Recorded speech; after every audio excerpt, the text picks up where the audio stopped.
Hai, Assalamualaikum. Bersama saya lagi, Mat Arif Lisukun. Okey, hari ni kita berada di Dataran Shah Alam untuk event Car Free Day. Korang yang tak pernah datang ke Dataran Shah Alam, datanglah kat sini ya. Minggu kedua setiap bulan. Okey, apa tunggu lagi? Let's go! Kenapa akak ada kat sini pagi ni? Okay, satu saya ada kat sini of course untuk running ni. Lepas tu ada aktiviti-aktiviti yang kita boleh join sepanjang kita berada dekat sini. So dia sangat menarik lah sebenarnya. Kita jarang nak dapat jalan dekat Shah Alam ni tanpa kenderaan. Kecuali hari ni. Hari-hari busy kan? Yes, betul. Okay, terima kasih kak. Sama. Okay, Dek, cepat Dek, cari jawapan. Untuk sihat. Untuk sihat, kak ada join running ke event apa-apa? Tadi memang suka event macam ni.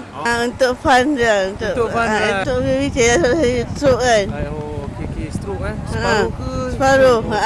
Untuk aktiviti sosial lah lebih kurang. Sebab dia ajak. Jalan, tak apa, Oh, jalan. okey, okey, sebab dia jalan. ajak. Ya. Oh, awak join tapi awak tak join?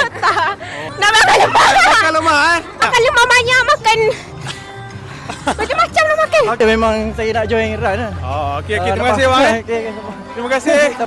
Assalamualaikum bang. Kita nak interview sikit boleh bang? Aduh, mak, Tengok abang interview. handsome berpakaian hijau. Ikut tema. Oh, abang join running. Ya, join running. Untuk larian Shah Alam tanpa kenderaan, ada dua masuk. Oh, dia ada tema yang dia raya dengan Bumi Run. Memang tiap-tiap tahun event ni yang ni kita orang join. Oh, okey. Memang kena pakai baju raya Dia orang suruh kita pakai je. Oh, akak pun sama join tak? Sama.